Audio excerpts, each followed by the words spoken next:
La dernière publication d'influence et manipulation remonte à un certain temps et, dans l'intervalle, des changements sont intervenus qui méritent une place dans cette nouvelle édition.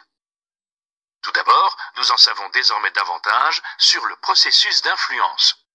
L'étude de la persuasion, de la conformité et du changement a progressé, et les pages qui suivent ont été adaptées pour traduire ces avancées. Outre une actualisation générale de la matière de ce livre, j'ai couvert de façon plus approfondie le rôle de l'influence dans les interactions humaines au quotidien, la façon dont le processus d'influence fonctionne dans le monde réel plutôt que dans le contexte d'un laboratoire.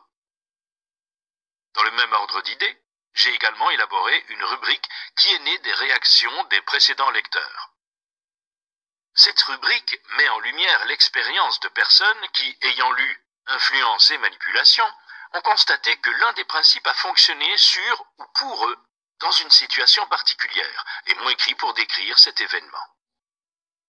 Leurs récits, qui figurent dans les témoignages de chaque chapitre, illustrent la facilité et la fréquence avec lesquelles nous sommes soumis aux phénomènes d'influence dans notre vie quotidienne. Cet ouvrage comporte désormais de nombreux nouveaux témoignages de la façon dont les principes qu'il contient s'appliquent à des situations professionnelles et personnelles courantes. Je tiens à remercier les personnes suivantes qui, soit directement, soit par l'intermédiaire de leurs professeurs, m'ont fourni les témoignages utilisés dans les éditions précédentes. Pat Pops, Arnett Bock, Annie Carto, Michael Conroy, William Cooper, Alicia Friedman, William Graziano, Jonathan Harris, Mark Hastings, Endayu Kendi, Karen Klauer, Danuta Lubnicka, James Michaels, Stephen Moisey, Cathy Muller, Paul Neil, Dan Norris, Sam Omar, Alan J. Resnick, Daryl Retzlaff, Geoffrey Rosenberger, Johanna Sperala, Robert Stout, Dan Swift et Carla Vask. Je remercie tout spécialement les personnes qui m'ont fourni les rapports de lecture de cette édition. Laura Clark, Jake Epps, Juan Gomez, Philip Johnston, Paola, Joe St. John, Carol Thomas, Jane Strabold, Lucas Weyman, Anna Wroblewski et Agrima Yadav. J'aimerais également inviter les lecteurs à fournir leurs propres témoignages pour une éventuelle publication dans une édition future. Vous pouvez me l'envoyer à readersreport@influenceatwork.com. Enfin, vous trouverez d'autres informations liées à l'influence sur www.influenceatwork.com. Outre les changements dans cette édition qui sont des extensions actualisées de rubriques existantes de ce livre, 3 éléments apparaissent pour la première fois. L'un d'entre eux est une exploration des applications Internet de tactiques d'influence sociale éprouvées. Il est clair que les réseaux sociaux et les sites d'e-commerce se sont emparés des leçons enseignées par la science de la persuasion. Dans cet esprit, chaque chapitre de ce livre comprend désormais à l'intérieur d'e-boxes spécifiques des illustrations de la manière dont a eu lieu cette migration vers les technologies actuelles. La deuxième nouveauté est le recours accru aux notes en fin d'ouvrage, où les lecteurs peuvent trouver la citation des recherches décrites dans le texte, mais aussi la citation et la description de recherches afférentes. Ces notes de fin permettent maintenant une relation plus inclusive et narrative des sujets traités. Enfin, et surtout, j'ai ajouté un 7e principe universel d'influence sociale à ce livre, le principe d'unité. J'y décris la façon dont les individus qui peuvent être convaincus qu'un communicant partage avec eux une identité sociale ou personnelle significative deviennent beaucoup plus sensibles aux tentatives de persuasion de ce communicant. Introduction. Je peux bien l'avouer aujourd'hui, toute ma vie, j'ai été un gogo. Du plus loin que je me souvienne, j'ai été la cible rêvée des démarcheurs, quêteurs et opérateurs de tout poil. Certes, ils n'étaient qu'une poignée à œuvrer pour la mauvaise cause. Les autres, les représentants d'associations caritatives par exemple, étaient dotés des meilleures intentions du monde. N'empêche,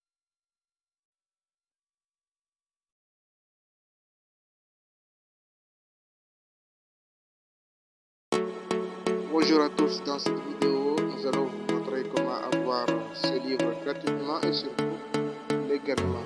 Ce qu'il vous faut c'est de suivre cette vidéo, vous apprend. Vous allez voir que c'est très simple. Alors pour commencer, nous vous invite à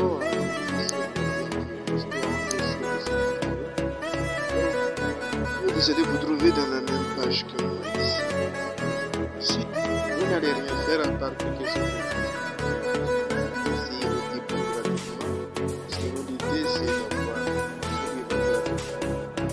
pendant que les autres on va le payer gratuitement tout ce qui est justement. Nous allons faire ici. Pour ceux qui n'ont pas Amazon, nous allons créer un compte. Si c'est pour ceux qui en ont déjà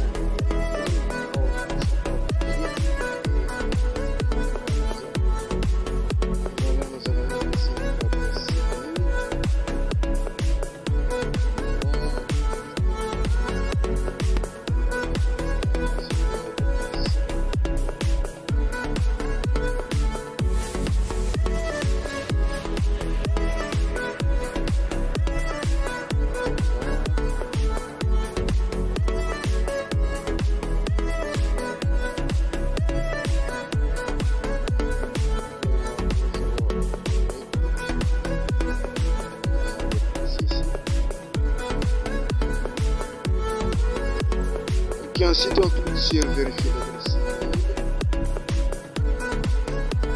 Maintenant il faut que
l'étape suivante consiste à ajouter un nom. Et ne vous faites pas, vous serez débité à quoi que ce soit. Je vais vous montrer. Ce que vous appuyez ici, vous savez là juste.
c'est fait.